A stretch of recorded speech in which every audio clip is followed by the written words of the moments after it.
What's up guys, and welcome back to the channel. This, my friends, is another weekly running and training vlog where I want you to tell me about your week of running, your week of training. I want to hear about your successes and I want to hear about your setbacks. In a few minutes, I'm going to be giving you the rundown of my week's training, and you know, this week went pretty well. I'm pretty happy with it, but we'll get to that in just a minute because I do have there's just a couple things that I want to talk to you about. So my first question for you as runners, as athletes, I want to know, do you ever give yourselves ice baths? Do you use cold water immersion as a way to recover? Now, just in my mind, without really thinking about it, it seemed it kind of fell out of favor over the last couple years. But I remember when I started running, when I first met my wife, she was a huge proponent of ice baths, and she would come in after a long run a bath with cold water. We'd add all the ice from our freezer into that bath just to bring the temperature down a little bit, and it felt good. I tried it a couple times, mainly because my wife was my biggest inspiration for running, and if it was good enough for her, then I should probably give it a go. So I'd been running for a couple of years, and I was taking these ice baths usually after my longer runs here in Florida. And as I said, I'd fill the bath with cold water and a bit of ice, and then I'd get in, and the water was cold, not uncomfortably cold, like I could always get in right away. And I thought that's what an ice bath was, you know, just a couple of ice cubes floating around in cold water. But let me be the first to tell you that ice baths that you draw at home in Florida are slightly different from what you'd get anywhere else. In 2017, my wife and I went up to Winnipeg. We wanted to run the Manitoba Marathon, and we did, and we had a great time. And when we got back to the hotel, I drew myself a bath, just the cold water on, and I have never had such a shock to my system.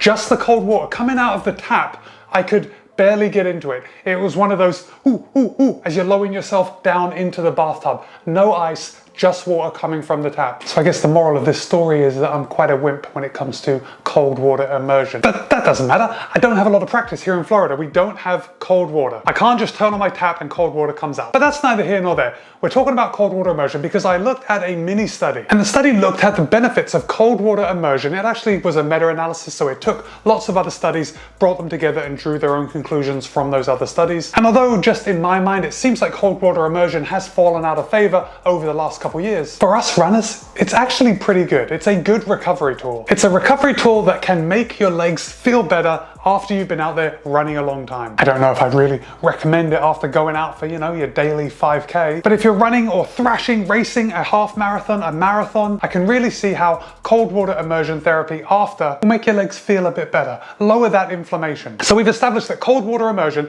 does make you feel better after a run. And it does have some physiological changes too. Getting in that cold water upregulates mitochondrial signaling, it changes the protein content, and results in vascular adaptations. And you'd think, wow, there are some physiological benefits, you know, that's good, it feels good, and it does something good for me. But I want to stop you right there. This study found that cold water immersion is really only good for feeling good. Now, it's a good recovery tool. That cold water after you've been thrashing those muscles, it's gonna make your legs feel better, might reduce that inflammation just a little bit, but all those physiological changes, they don't actually do anything for increased performance. So it turns out that cold water immersion only feels good. It doesn't benefit you any other way than making you feel better in the recovery phase. You know what I'm saying? I don't know if any of you expected just sitting in a bath of cold water to do anything proactive to your recovery, like making you stronger quicker. It is simply making you feel better. And that's okay. But get this, there is a flip side to this. Up until now, we've been talking about aerobic training adaptations and that cold water immersion. So we go for a run,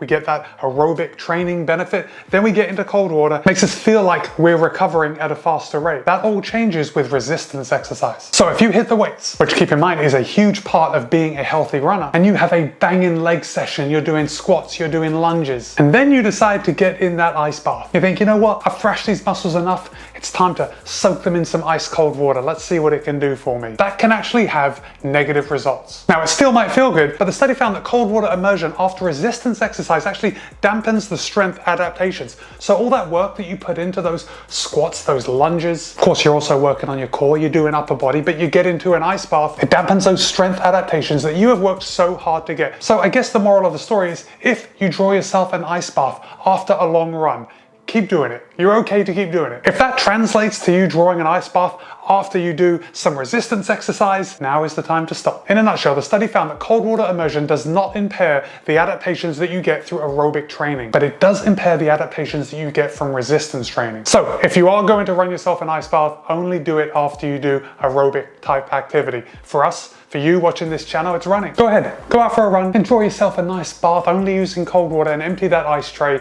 into your bathtub. My friends, you already know I post new running videos at least twice a week. If you like running videos, if you like learning new things about running, if you like talking about your training, go ahead and give this video a thumbs up. It's just a great way to support the channel and let YouTube know. You should probably send this out to other runners that might find it useful. One more thing I want to talk to you about, and that is the amount of lean that you have when you're running. Now, this is rather a specific thing to talk about, but I read this study, and the study actually had its participants lean over from the waist at different angles, and they measured their ground contact forces to see if forward lean resulted in more running injuries. The idea behind it is that small changes in how we lean is going to affect everything from our waist down. So generally speaking, our head, arms, and our torso are about 68% of our body mass. That's a lot of weight that we're kind of tilting our center of gravity when we bend over, so our legs have to change and our muscles have to adapt when we bend. I'm going to link to both these studies in the show notes below, so if you're interested, go ahead and click on the links in the show notes. But this study used 23 recreational runners between the ages of 18 and 23. The study authors had the participants run at their normal gait, so how they normally carry their torso,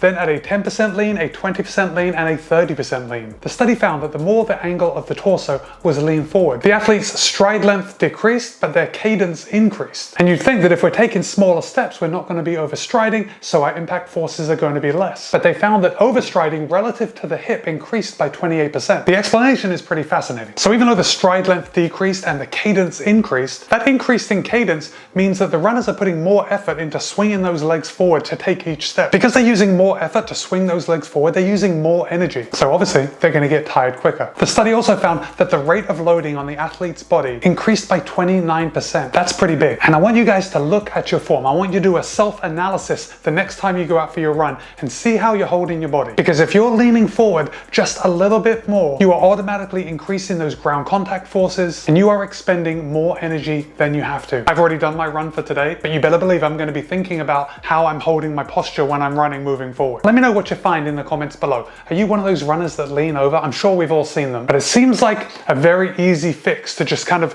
keep your torso up strong, right over your hips, and you'll be minimizing the amount of force that you put through your body. We already know running impact forces are huge anyway. That's where the majority of injuries come from, that repetitive nature, the constant pounding. So if we can do anything to minimize that, I'm all on board. All right guys, let me give you a quick rundown of my week of training. I started off on Monday with 10.1 miles, very easy, just going over there. My favorite type of run is a nice easy run. I just get to go out and enjoy it. But Tuesday I had to put a bit of work in. Tuesday I ran a total of 11.1 miles, but I also threw in some intervals. The intervals went 400, 800, 1200, 1600, 1200, 800, 400 with 400 meters recovery in between. That was a fun workout. I felt good after that run. Wednesday was a nice recovery day after that workout, 7.5 miles, followed by 8 miles on Thursday. But in those 8 miles, I put 6 miles in at a race effort. Now Thursday was a very warm day, so my race effort was considerably slower than it would be if I was in ideal conditions. And speaking of race conditions and temperature, it's kind of slowing me down. I do have a video coming out in the next week or so about how temperature changes our pacing. I'm actually going to be telling you exactly how much our pace changes with each degree increase of temperature. Stay tuned for that. Friday was a nice cruisy 11 miles, nice and easy. Today I ran 15 miles and that was my longest run of the week. And again, those warm temperatures just keep that pace down because again, I'm running by effort. I want to run